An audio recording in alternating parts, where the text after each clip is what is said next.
Salam Pramuka. Perkenalkan, nama saya Arofarita Syahara. Saya dari SMA Negeri 2 Boyolali. Pada hari ini, saya akan mempraktikkan cara memanen lebah madu pramuka di tempat Kak Sri Mardiati yang bertempat tinggal di Mudal Boyolali.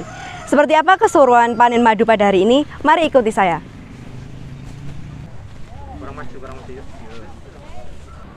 Selamat sore Kak Mar. Selamat sore. Ya, Adik, salam Pramuka. Salam Kak. Ya, di sini kan kami datang untuk tahu bagaimana cara memanen madunya. Tapi Ya. sebelum itu pasti kan yang jadi pertanyaan itu kenapa memilih beternak madu itu, alasan utamanya itu apa Kak? Baik ya, adik-adik, kenapa kakak memilih beternak lebah madu? Karena kakak menghendaki dan mengedukasi adik-adik bagaimana kita memiliki madu yang benar-benar murni dan asli dari alam. Nah itu untuk proses mendatangkan si lebah itu ke tempat ini tuh bagaimana Kak? Selama ini kakak mencari dengan Pak D. Hardoyo, ya, kami mencari ke sungai, kemudian ke batu, ke rumah-rumah kuno. Hari ini kita sudah sulit mencari lebah Jawa. Jadi ini sifatnya memang pelestarian dan budidaya. Lebah itu untuk menyesuaikan diri di sini itu kira-kira berapa lama Kak? Pertama, kakak mencoba mencari lebah dari daerah lain. Sesampai di sini, lebahnya pergi semua. Nah, untuk penyesuaian yang terbaik, ya kami mencari lebah-lebah di lokal di sini. Sudah sesuai dengan iklimnya. Oh, jadi dari daerah sekitar sini seperti itu Kak? Iya, hanya dari sini. Maka kami juga agak kesulitan untuk menambah jumlah, menambah kotak karena terbatasnya Jumlah lebahnya. bibit-bibit lebah yang sekarang semakin sulit dicari. Jadi untuk menghasilkan madu itu kira-kira berapa lama Kak? Baik, setelah bibit itu sampai di sini, kita pelihara kurang lebih 3 bulan kita baru bisa memanen. Permasalahannya apa? Lebah kakak ini sangat alami, tergantung dengan kondisi nektar yang ada di sekitar kita. Kalaupun sudah umur 3 bulan, kalau belum ada madunya ya kita tunda lagi sampai 4 bulan. Jadi semua sangat tergantung pada iklim, pada alam, dan kondisi lebah itu sendiri. Nah, jadi kan di sekitar sini ada pohon jambu, ada pohon-pohon lainnya itu, berarti itu untuk fungsi dari sumber nektarnya sendiri itu Kak? Ya. Atau bagaimana? Ya, betul. Jadi di tempat kakak ini maksimal hanya bisa diisi 100 kotak. Lebih dari itu, lebahnya akan perang. Oh. Nah, nektar yang di sini sangat cukup.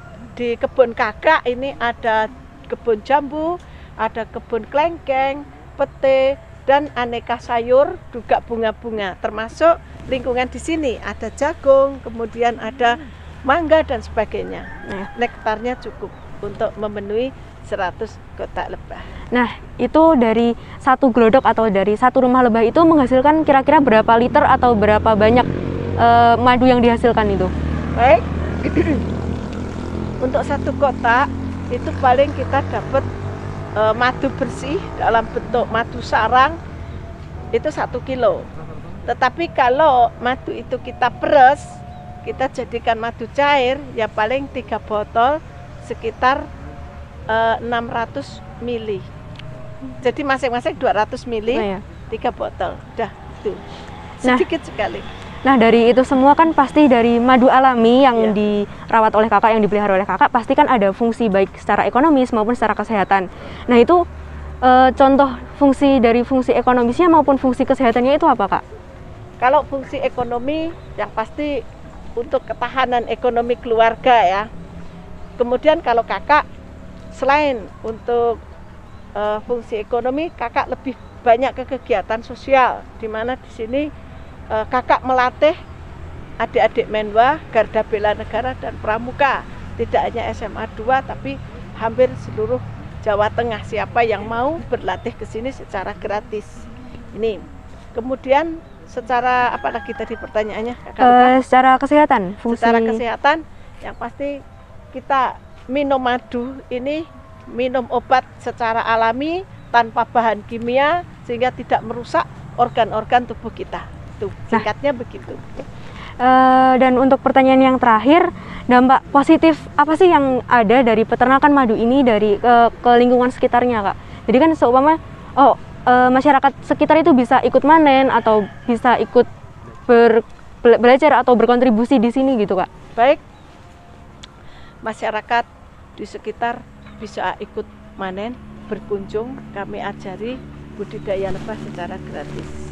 Kemudian secara institusional kita bisa nge-link dengan satu BUMN, yang kedua teman-teman kami di Lemhanas, teman-teman kami di Kementerian Pertahanan, kemudian adik-adik dan kakak-kakak pramuka, khususnya Solo Raya, kemudian ya Jawa Tengah lah, kami bahkan kunjungan-kunjungan dari luar Jawa pun banyak, bahkan kunjungan dari Jepang pernah ke sini, kunjungan dari Eropa, Belanda juga pernah ke sini. Ini pengalaman kakak. Jadi sebetulnya madu kakak, peternakan kakak ini merupakan peternakan yang sederhana dan kecil, namun di sini kakak membungkus kegiatan ini menjadi sebuah program edukasi untuk pramuka, menwa dan bela negara, di mana visi misi kita adalah menciptakan generasi muda yang kritis, kreatif, inovatif, berwawasan kebangsaan dan ketahanan nasional. Ya coba Rui, ketuk-ketuk itu dulu, dicoba pelan-pelan. Ya, tuk. Ya, sudah. Kemudian belajar memotong perlahan-lahan. Ya, diajari sama Pak D.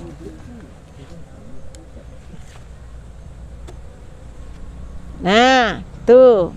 Nah. Wadahnya mana ya?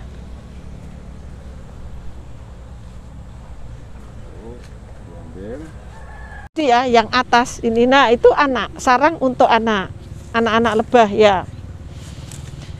Anak-anak lebah. Dipotong nih, Bang. Dipotong ya. Nanti taruh di sana untuk anaknya lebah. Berarti tidak diambil ya, Bu? Enggak, nanti dikembalikan lagi. Nah, itu anaknya ditaruh di sana. Dituduh ke sini.